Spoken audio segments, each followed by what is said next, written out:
Unexplained noises and poltergeist activity await the most haunted team at the Greengate Brewery. Sorry, just 2 seconds.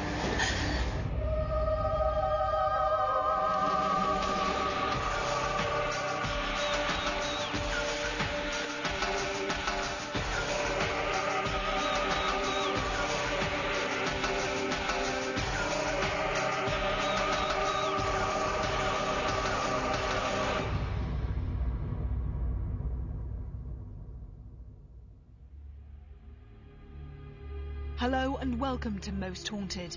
This week, I have brought you to a place that has seen its share of change and hauntings.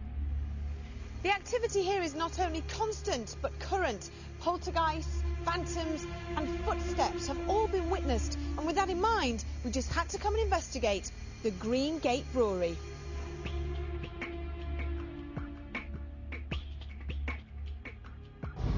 In 1828, a successful cotton manufacturer by the name of John Lees bought the Greengate House premises in Middleton, Manchester, and set up a brewery. Although new to this line of work, John Lees succeeded in creating a thriving family business. In 1876, ale production was so good that a new brew house had to be built to cope with demand. 2 years later, the founder's sole surviving grandson, John Willie Lees, took the helm and the brewery became J.W. Lees and Company. The brewery has managed to change with the times and remains a successful independent company. The brewery has a high level of reported paranormal activity, and of special interest to the Most Haunted team is that so much of it is recent. It's so refreshing to find a place that is not shrouded in mystery and murders and death. It's just an ordinary place of work. It's been here for over 175 years. There are cottages that are much, much older, going back certainly to the 17th century. Because it's been inhabited for so many hundreds of years, we've got folks that lived and died in the cottages. I think there's every possibility that they, for some reason, still haunt the place. And then we've also got the ghosts of ordinary working people in the brew house across the road. And it's quite different from that point of view. It's refreshing.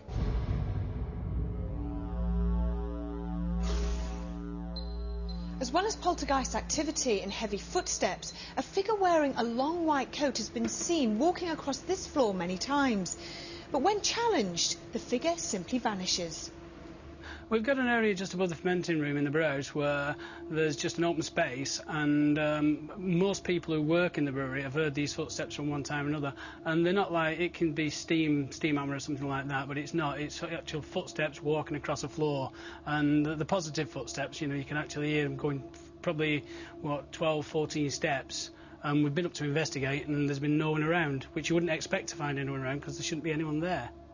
The strangest thing I ever saw, I was working in the fermenting room and I needed to go and see who I thought was the head brewer at the time in his office, because I'd seen him walk across the room and go into this office, which was only one way in and one way out. I got into the office and there was no one there, completely unexplained. I haven't got a clue who that person was.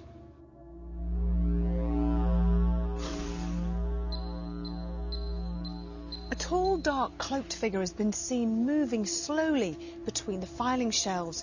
So horrific is this image that many people refuse to come up to the attic on their own.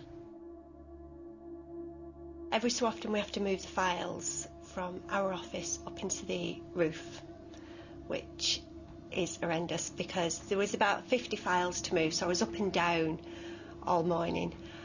And I just got a feeling that somebody had walked in, and I was just waiting for them to appear, which is very unusual because nobody really goes up there. And as I looked between the second shelves, there was just a shadow coming towards me. And I don't know what I thought it was at first. I just carried on looking, but it just went sideways into the stacking system, which there was no gaps in the shelving system at all. So it just went through my lever arch files.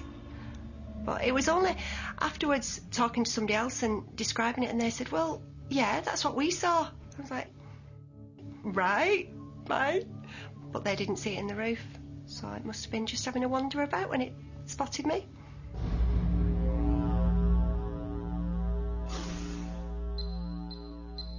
The ghost of a lady has been seen sitting on the opposite side of this table.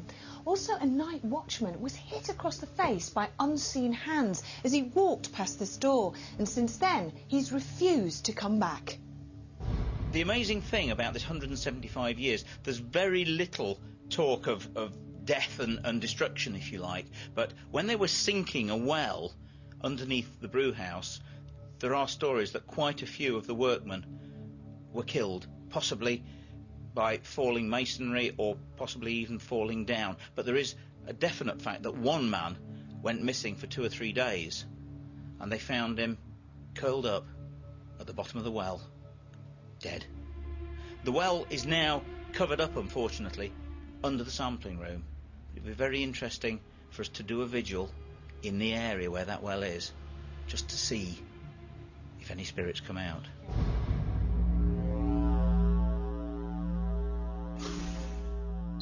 Objects have been seen flying across this room, and also the feeling of impending doom has been experienced by many staff members. So is this place haunted? We have 24 hours to find out. Now, Phil, we're in the boardroom. A lot of paranormal things supposedly have happened here. What do you think about them? Do you think they're real, or do you think it's in people's imaginations? That's always a difficult question to answer. It could be even a bit of both, but what I find most interesting is the fact that the woman that's been seen here is sat facing what looks like a cupboard here now. Now, I went outside to check for a chimney, and there is indeed a chimney there. So at one point there was a fireplace here, so I think she's seen facing the fireplace. Now, what about the security guard? I mean, that to me sounds really quite frightening. Well, I find that very interesting. Of course, the security guard was hit in the face in the corridor outside. Now, we don't know what his physical condition was prior to this happening. You know, was he tired? Was he emotional? And we'll never really know because we can't trace the guy to talk to. And what about the general feel of the place? So many people here, so many staff members have seen lots of different things.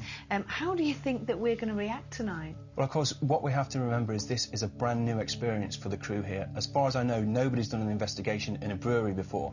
So we have new smells to get used to, new noises. We have the tank room, which has been the subject of poltergeist activity. We have the fermenting room. And I think later on we're going to find it very, very scary indeed when it gets dark. This was the first time we had ever conducted an investigation in a brewery. The atmosphere was certainly different from anything we had experienced before. Some members of the crew were feeling apprehensive about the night ahead, but once medium Derek Okora had arrived on location, we were feeling confident and were ready to start exploring the Greengate Brewery.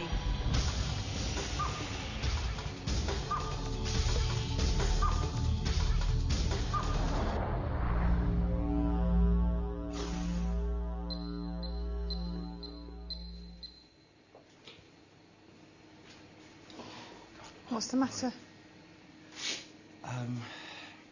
There's total in this atmosphere here, in this energy here. There's a poor energy, a poor feeling, a not nice feeling, a person, okay. Oh, sadness, and also despair, sadness and despair, and thrown down. Okay, I'm very aware of falling.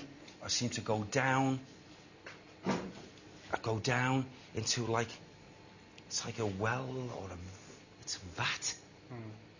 Down, bang. Damage to my head. But there's also across here. The spirit man is active here. Was he grounded? Yes. He was murdered.